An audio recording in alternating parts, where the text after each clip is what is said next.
Boa noite a todos, sejam bem-vindos à Casa do Evangelho. Nos mantemos nessa conexão elevada, harmoniosa, com a espiritualidade amiga, que possa nos atender a todos nas nossas necessidades. E que possamos aproveitar este tempo que nos queira para refletir, para prestar muita atenção nas informações consoladoras que a doutrina espírita pode nos trazer. Que todos nós estejamos envolvidos pela luz e pela paz. Graças a Deus que assim seja. Nós continuamos estudando o livro do Céu e Inferno, que agora no dia 1º de agosto, nosso vai completar 160 anos da primeira edição desta obra. E hoje, no sábado, nós vamos começar a segunda parte deste livro, uma parte muito importante, que ela basicamente apresenta os depoimentos de espíritos desencarnados que vão relatar, de acordo com a sua condição, alguns mais equilibrados, outros em sofrimento, espíritos descrentes, temos de todos os tipos de condição, exatamente para exemplificar tudo aquilo que foi apresentado na primeira parte desse livro, né? A questão do céu, do inferno, demônios, anjos, toda aquela situação que a gente estuda. E esse primeiro capítulo, que antecede a apresentação dos depoimentos, ele vai falar, o título do capítulo é O Passamento, e é exatamente a questão do desencarne, onde Kardec explica em 15 itens, né, através da orientação dos espíritos, vamos tentar cobrir todos, exatamente o que seja esse desencarne, que é diferente da morte física, né, nós vamos tentar explicar isso, e principalmente que fatores levam a gente ter um desencarne, um desligamento mais suave ou menos suave.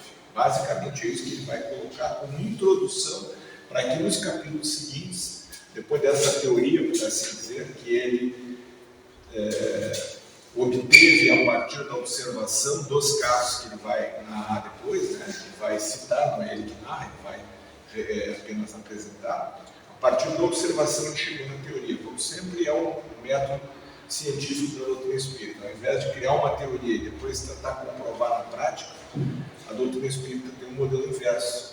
Vai observar o que acontece na prática, ou seja, a existência do espírito, como são as questões que levam à evolução, que características esses espíritos apresentam, e a partir daí vai trazer a teoria. Então é um capítulo muito importante, voltamos a dizer, com 15 itens aqui para a gente tentar cobrir o tempo que temos. No primeiro item ele já faz uma reflexão bem interessante, né? Que na verdade o fato da gente acreditar na vida futura, aqueles de nós que acreditamos, né? Que a gente não termina com a morte do corpo, não exclui, ou seja, não elimina que a gente tenha apreensões no momento dessa passagem, né? Então, muitos de nós, na verdade, não tememos a morte em si, nós tememos o que vai acontecer nesse processo de transição e principalmente depois que a gente vai para a vida espiritual. E ele dá exemplos, né? As sensações que se experimentam depois de desencarnar e nesse momento da transição são as mesmas? Não, né? A observação mostra a ele que alguns espíritos apresentam calma e outros muita agitação, muita perturbação. Só que não, até hoje, né, até o espiritismo surgir para nós, isso não é explicado. Isso é muito difícil de se conseguir entender, até porque esse estudo metódico, essa observação, esse aspecto mais racional, dificilmente nós encontramos. Então, quem vai nos descrever, né, explicar minuciosamente esse fenômeno fisiológico da separação entre a alma, que é o espírito, e o corpo? Quem é que vai nos contar como é que passou por isso e como é que está vivendo na vida nova? E ele diz, nem a ciência nem a religião conseguiram, até o momento, né, que o espiritismo surge, conseguiram explicar isso. Porque lhe falta exatamente o conhecimento das leis que o espiritismo vem descortinar. E principalmente as relações entre o espírito e a matéria. E é esse o papel que o Espírito, um dos papéis que o Espiritismo vem cumprir, né? Nos esclarecer como é que se opera essa transição. E também a partir do conceito de que existe alguma coisa além do corpo físico. Como se processa isso?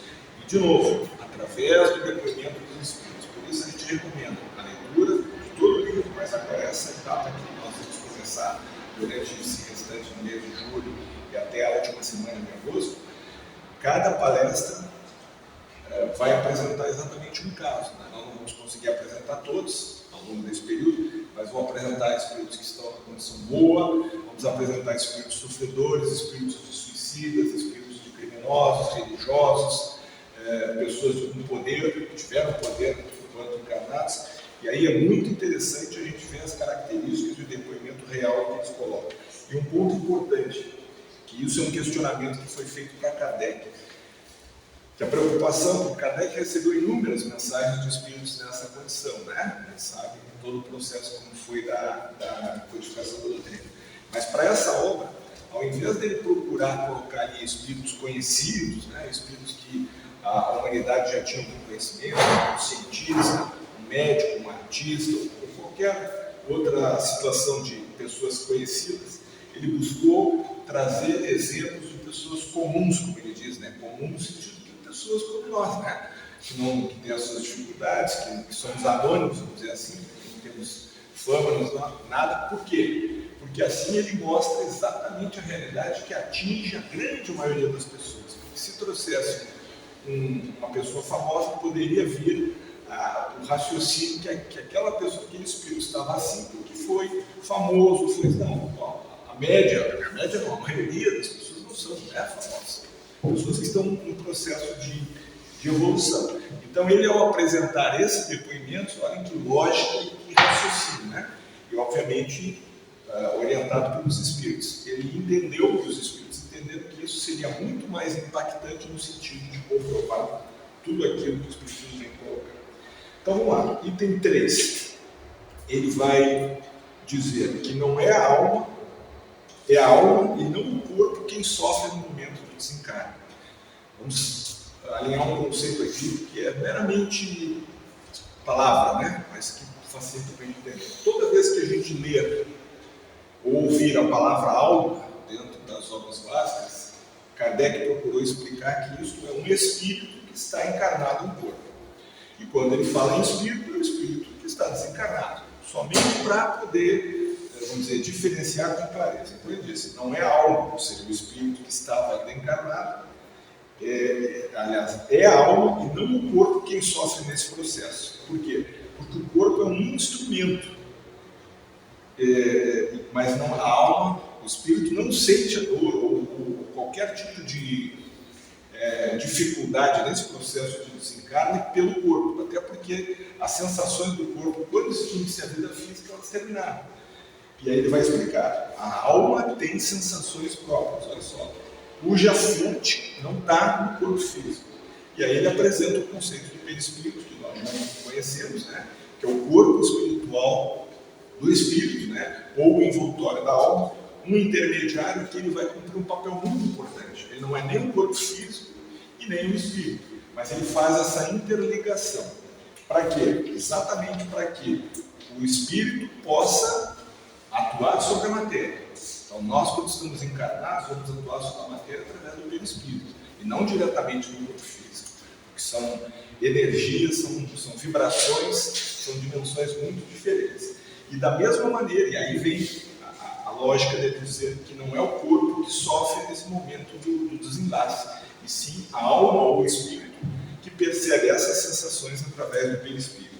Então o perispírito cumpre duas funções fundamentais: permitir que o espírito atue sobre a matéria bruta, né, a matéria física, e também receber as sensações da matéria e transmitir ao espírito. Então, quando nós reencarnamos, quando nós chegamos à condição de espírito, né, porque quando Deus nos criou, nós fomos criados como um princípio inteligente, e não como espírito. Nós vamos evoluir o princípio inteligente, tem, vamos dizer assim, as sementes, né, o germe, que depois vai se constituir no espírito. Quando nós chegamos ao estágio de espíritos e reencarnamos como seres humanos, né, que é o nosso caso aqui, nós vamos passar pelo perispírito. O perispírito, na verdade, não é o caso aqui, mas ele vem sendo desenvolvido, e isso é muito interessante, mostra a inteligência de Deus. O perispírito vai sendo desenvolvido ao longo do nosso estágio nos demais reinos da criação que a gente viveu. Mineral, vegetal, animal e mineral. Ali estão as estruturas preliminares, né, primitivas, vamos dizer assim, que vão sendo desenvolvidas para que quando a gente chegue como ser humano, a gente tenha o perispírito junto ao espírito, né? E aí a gente vê, né, muitas vezes pergunta, mas por que a gente precisa passar por esses reinos para chegar depois a reencarnar como ser humano? Também, não é só por isso, mas também porque esse estágio, essas experiências nesses reinos que chamamos inferiores apenas porque não seriam menos importantes que o ser humano, mas porque eles têm capacidades, né, ou condições de manifestação menores que a gente tem quando está como ser humano. Então, a gente percebe que o amor e a sabedoria de Deus também se encontram nisso, que nada é perdido, nada é por acaso. Então, entendendo que o espírito, né, consciência individualizada, imortal, porque a gente não morre, por mais que a gente queira muitas vezes morrer, a gente não vai morrer. Quem morre é o corpo. Então, o espírito é essa consciência individualizada e imortal. O perispírito é esse intermediário que nós já colocamos. O corpo físico é um veículo passageiro, temporário, uma roupa, vamos dizer assim, uma vestimenta, que vai facultar, vai possibilitar que a gente aprenda, renove-se, recupere e progrida. Então, isso somos nós. Nós não somos só um corpo, nós não somos o perispírito, e o perispírito, sem o espírito, ele não tem função. Nós somos essa tríade, por assim dizer. Então, quem sente o sofrimento ou as sensações negativas, dolorosas, no momento do desencarne, nós vamos explicar por que a gente sente isso, e como a gente pode evitar isso, porque isso depende de cada um de nós, né, pela nossa conduta, pela forma como a gente vai encarando a vida, pelos conhecimentos que a gente vai buscando. Mas quem sente essa sensação desagradável, né, dos casos que sentimos, porque muitas pessoas desencarnam, e desencarnam como alguém que adormece e vai acordar do sono sem nenhum problema. Mas muitos outros de nós, como é a narrativa que os demais capítulos daqui para frente do Céu e Inferno que nós vamos ver, quando acordam e até adormecer, vamos dizer assim, né, sentem muito sofrimento e muita dor. Mas essa sensação de sofrimento, quem capta é o perispírito e vai transmitir o espírito. Então, quando existe a extinção da vida orgânica, né, o coração para de bater, o cérebro para de cumprir exercer as suas funções, começa o processo de desligamento da alma, né, do espírito encarnado, em função do rompimento dessa ligação fluídica entre perispírito e espírito no corpo físico. Só porque ele diz aqui, essa separação, ela não é brusca, assim, não é como a gente pegar e arrancar uma corda ou romper alguma coisa bruscamente. Não. Por quê? Porque quando nós reencarnamos, o que vai ligar, o que vai juntar, aí nós estamos falando de energia, né? Estamos falando de vibração, algo mais firme, né? Assim, não firme, mas assim, mais perceptível. O que liga o perispírito ao corpo físico é o fluido vital. O fluido vital é uma energia que vitaliza a matéria. E ele vai durar enquanto nós tivermos vida física para exercer. Então, quando a gente acabou a vida do corpo lá, o corpo extinguiu as suas funções, morte orgânica, este fluido vital, normalmente, ou vamos dizer assim, em situações normais, ele praticamente se extingue ali, né? Porque quando nós ainda temos vitalidade, a não ser que o corpo esteja muito debilitado nas questões físicas, né, a gente ainda vai continuar ligado ao corpo. Por exemplo, quantas pessoas que em processos de coma, né, ficam inconscientes do corpo, do espírito, tá? Normalmente não, 100% dos casos que eu falei. Mas existe ainda aquela vitalidade, existe aquela energia que está prendendo o espírito, o perispírito e o espírito ao corpo físico. Mas no caso que houve a morte física, comprovada, esse desligamento do perispírito do espírito para o corpo físico, ele não é imediato. E aí ele vai explicar aqui. Enquanto não for feito esse desligamento integralmente, o que é o desligamento? É cada átomo do perispírito que foi juntado a cada molécula do corpo físico, e essa união é feita pelo fluido vital, enquanto isso não for extinto integralmente, o espírito, através do perispírito, vai sentir as sensações daquele processo. Então, se nós estamos tendo um processo de desligamento doloroso, difícil, sofrido, o espírito vai sentir isso até o momento que esse desligamento tenha acontecido.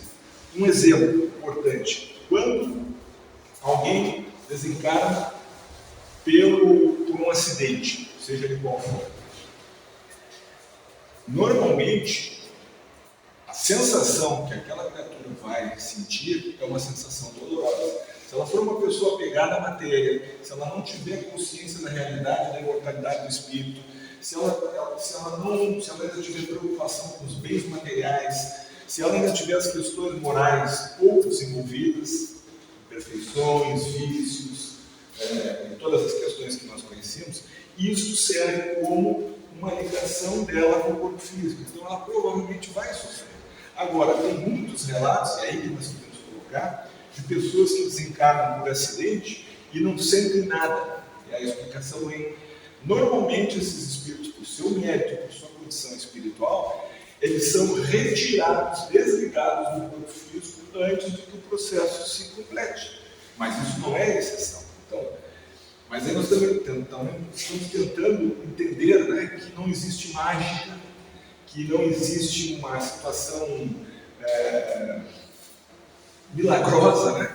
É tudo um processo. Quanto mais nós conseguimos nos desmaterializando, o que é desmaterializar? Não é abandonar o corpo físico enquanto a gente está vivendo no corpo, mas entendendo que o corpo é uma roupa. Assim como a gente, normalmente, né, não fica apegado literalmente a uma roupa que a gente compra, que a gente ganha, a gente entende que aquela roupa tem um papel, tem uma finalidade, tem uma vida útil. Assim é que nós devemos entender, não só o corpo físico, respeitando e ocupando equilibradamente, mas em relação à vida material. Então as frustrações, as perdas, os fracassos, não são as coisas mais importantes para nós. Assim como o sucesso, as alegrias, as conquistas também não. Tanto numa situação como na outra, o mais importante para nós é o que a gente aprende com aquela situação. Porque qualquer um de nós, no plano existencial que estamos vivendo de provas e expiações, vamos enfrentar ambas as situações. Claro que em determinados momentos um pouco mais uma, em outros mais outra, mas esse é o jogo. Então, a ligação do perispírito e do espírito do corpo se dá através do fluido vital. E no momento que há a morte física, enquanto não houver esse desprendimento, esse desligamento, vamos estar sentindo as sensações que o corpo nos passa. No item 6 ele vai falar um outro item muito importante dentro desse processo, que é o que ele chama de perturbação. Na transição da vida corporal para a espiritual, um outro fenômeno relevante acontece, a perturbação. O que é a perturbação? É um estado tipo uma catalepsia, um torpor, um anestesiamento. Pensando assim, um dia que a gente vai fazer um procedimento cirúrgico e a gente toma uma anestesia, a gente adormece, né?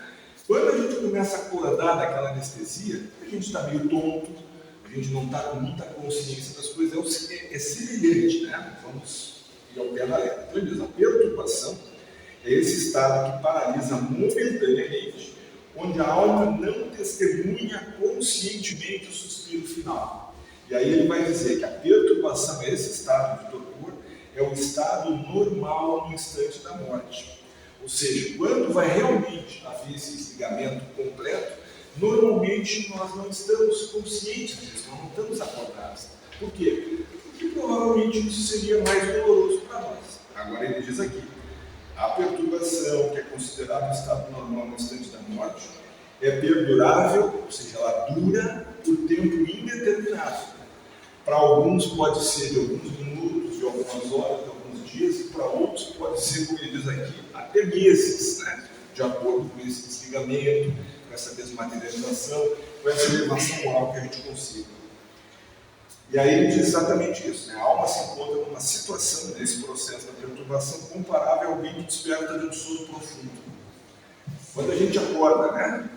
Seja o horário que for, e que a gente está dormindo muito profundamente, normalmente a gente tem essa dificuldade maior até a gente se localizar, a gente, enfim, tá conscientemente. É isso que acontece quando esse estado de perturbação termina. E muitas vezes até a percepção que temos, né, nesse processo de desencarne, ele usa a expressão aqui, a gente enxerga alguns vultos, mas como se ele estivesse num nevoeiro. A gente não consegue identificar claramente quem são aqueles vultos que a gente está vendo ali. E ele diz de novo, esse despertar não é igual para todo mundo, vai depender exatamente das questões já faladas anteriormente. Aí ele repete no item 7 que a intensidade e a duração desse sofrimento está na razão direta, né, proporcional à afinidade que a gente tem, que nós como espíritos temos com o corpo. Afinidade a gente tem que entender aqui exatamente isso.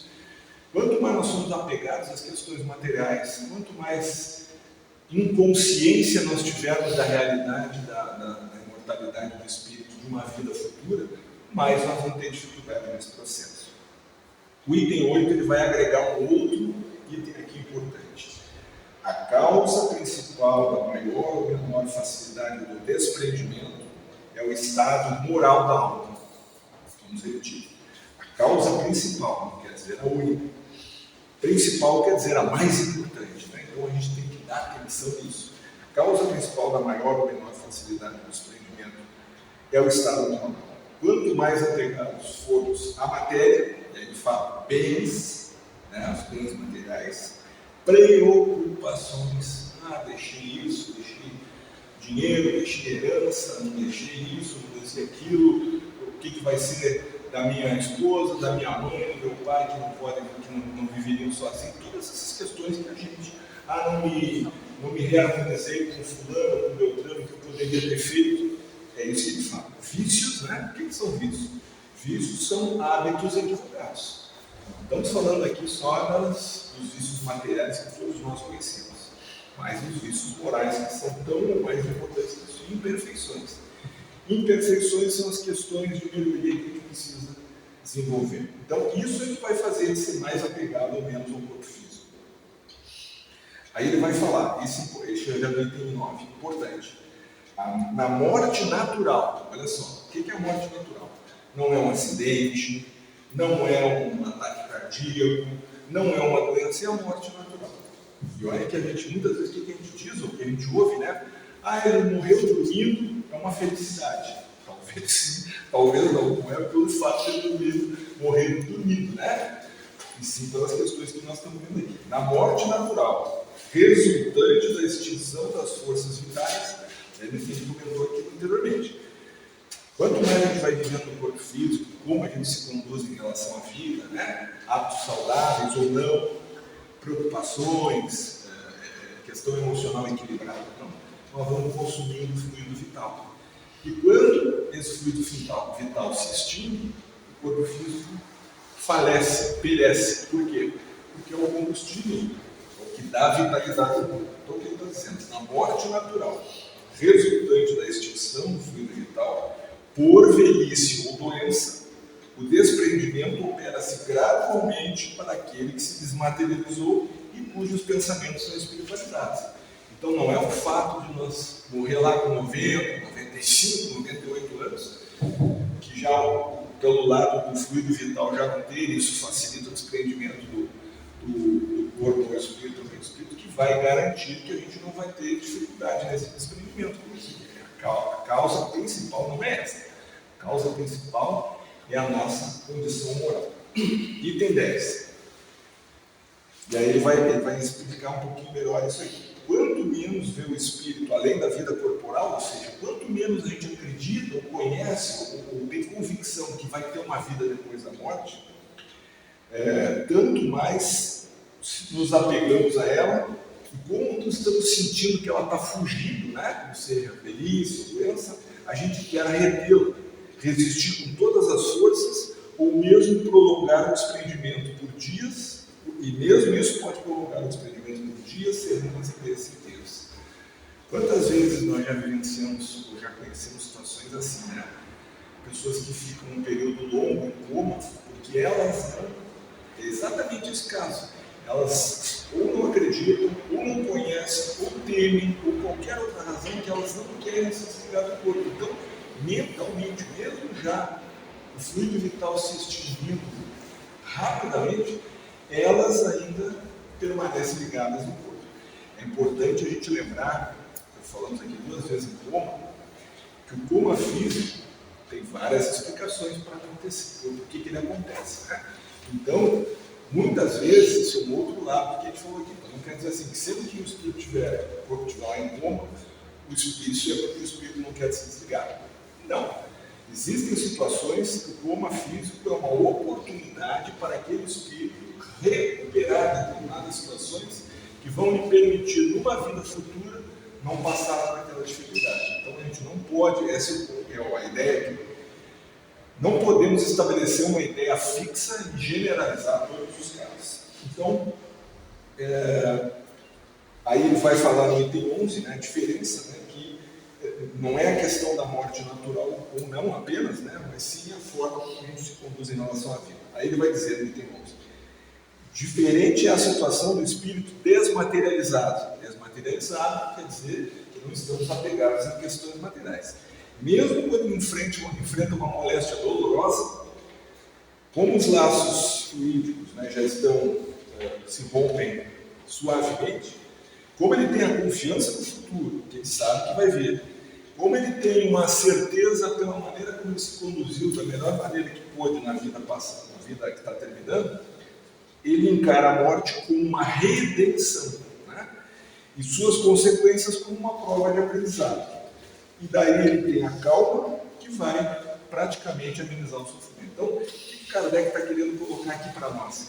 Que independente do gênero de morte física que nós tenhamos, o que ele falou primeiro de doença, agora aqui ele falou de doença de velhice, né, morte pela velhice, agora ele fala de uma doença que é moléstia dolorosa, né, e aí nós podemos mentalizar tantas que tem, não é isso que vai fazer com que o espírito vai garantir que o espírito sofra naquele momento do desenlace.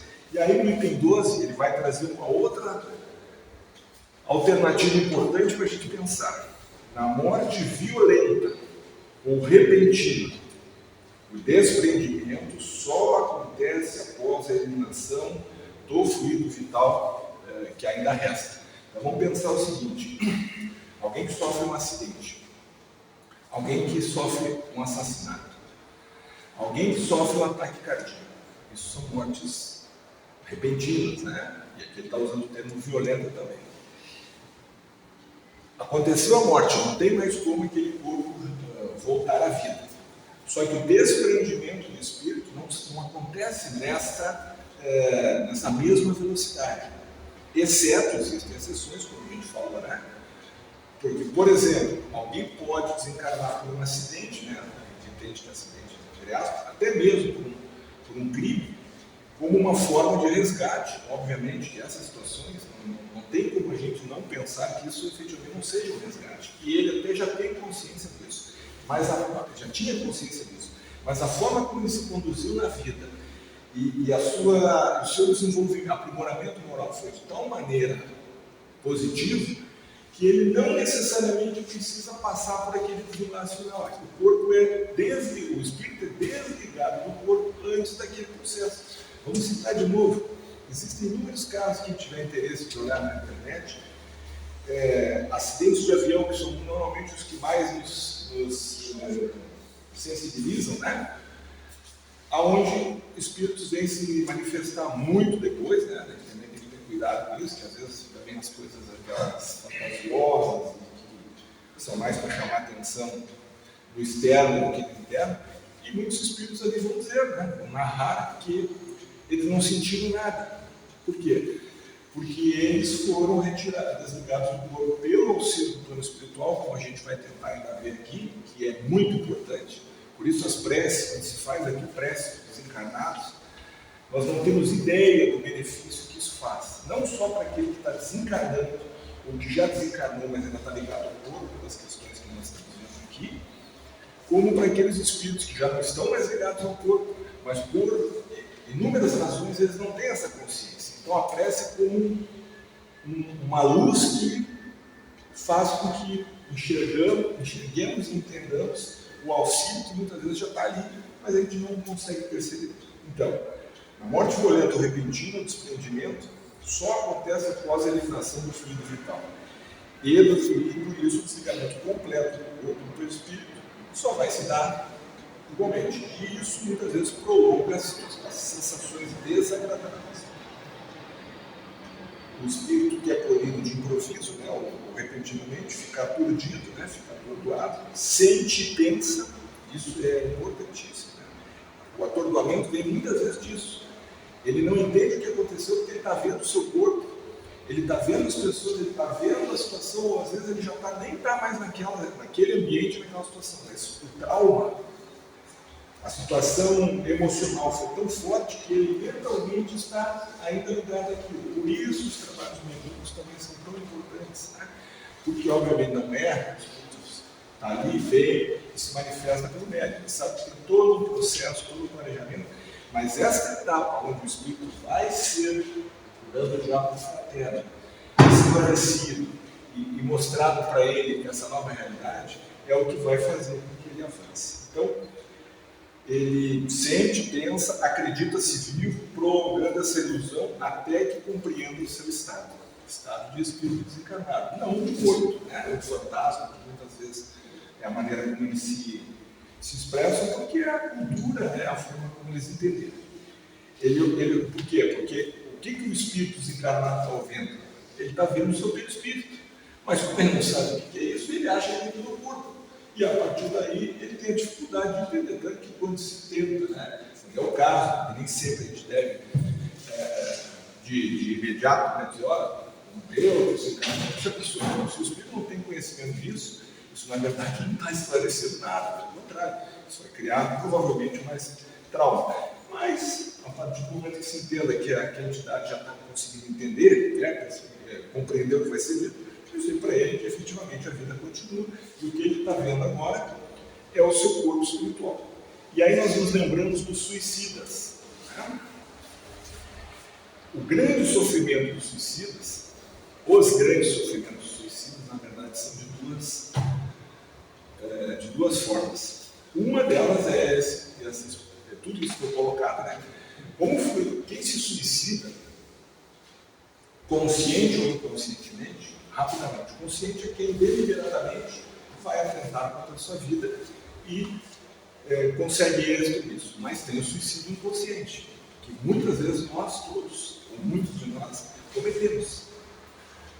Falta de cuidado com a saúde, hábitos desregrados, dorme pouco, trabalha muito, se envolve emocionalmente com uma série de questões, todas as questões que a gente conhece, não vemos aqui no caso, né?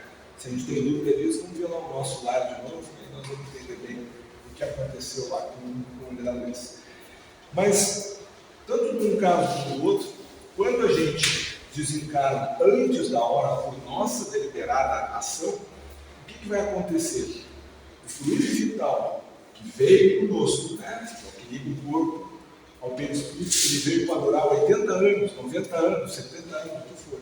E a gente desencarnou antes desse tempo por nossa atitude consciente ou inconsciente, da maneira que falamos, esse fluido vital, até que ele se esgote, até que ele se extinga, o espírito fica ligado ao corpo. Como nós vimos que as sensações que o espírito tem na matéria vem pelo teu espírito, ele vai sentir as sensações físicas como se estivesse onde está, mas como se ele estivesse ainda no corpo. Então, muitas vezes, até as questões de decomposição do corpo físico é muito doloroso, muito difícil, pelas narrativas dos próprios espíritos. Voltamos a dizer, quando a gente for estudar esses capítulos aqui no Céu e Inferno, já tem uma ou duas manifestações de espíritos suicidas, nós vamos entender melhor sobre isso. Então, acho que ainda precisamos ver, né? Entendendo que nós, na verdade, como seres integrais, somos o espírito, que é que é a consciência individualizada e imortal. Isso é que nós somos, essa é a nossa natureza. Quando passamos a reencarnar como seres humanos, nós temos o perispírito, que é esse intermediário que vai transmitir as sensações, vai fazer com que o espírito possa atuar sobre a matéria física e vai transmitir as impressões da matéria para o espírito, que é tudo que a gente está vendo aqui. E o corpo, como dissemos, é muito importante, mas é algo passagieiro, é uma roupa. Então, quando nós estamos ligados a ele, fazer o melhor que nós pudermos por ele, respeitá-lo, conservá-lo, porque essa é a roupa que vai fazer com que a gente aproveite melhor a vida que a gente está vivendo hoje, a encarnação física, né? Então, esse é o composto desse conjunto. Então, para fechar, a gente lembra, né, que o Espiritismo é o Consolador prometido também por isso, né? E ele nos diz com clareza, pelos conhecimentos que nos transmite, pelos sentimentos que nos inspira e pelas disposições, disposição é estímulo, é impulso que coloca em nós, para que a gente, entendendo todas essas questões, a gente busque avançar e crescer. E também ele nos diz claramente, isso é muito importante, que a gente, ouvindo uma palestra como essa, ou lendo esse assunto, a gente, ao invés de ter medo, ter receio, a gente deve pensar que quem vai definir como é que vai ser o nosso passamento, né? Ou seja, todo esse processo de desligamento do corpo, do espírito para o corpo, somos nós. E de que maneira? Como ele falou ali, né? Buscando o nosso aperfeiçoamento moral. Esta é a causa principal que gera dor e sofrimento neste momento de desligamento. Então, trabalhar a questão moral, que aí nós vemos que está ligado aos ensinamentos do Evangelho de Jesus, está ligado com as questões de reforma íntima, está ligado com as questões de perdão, de práticas de amor ao próximo. Então isso não é subjetivo, parece, né, que é, mas aqui nós estamos vendo um ponto de vista prático, que a gente não precisa ter medo de como é que vai ser depois que a gente desencarnar ou nesse processo de desencarne. A gente pode trabalhar de forma prática, objetiva, tentando sermos criaturas melhores, porque esta é a causa principal que nos gera o sofrimento nesse momento. E também buscarmos equilibrar a importância da vida física com a vida espiritual. O que quer dizer isso? Enquanto estamos ligados no corpo, as questões materiais são muito importantes, mas elas não são as mais importantes. E a cada dia que a gente vence na jornada, quando estamos ligados ao corpo físico, a gente está se aproximando deste momento do desenlace. Então, o que é mais lógico, o que é mais racional? Que a gente vá dando menos importância para essas questões, mas trabalhando a questão espiritual, porque esta é que nós vamos ter lá na frente, e também essa conduta vai nos minimizar a dor ou o eventual sofrimento nesse processo de desligamento. Vamos então fazer o passe agora.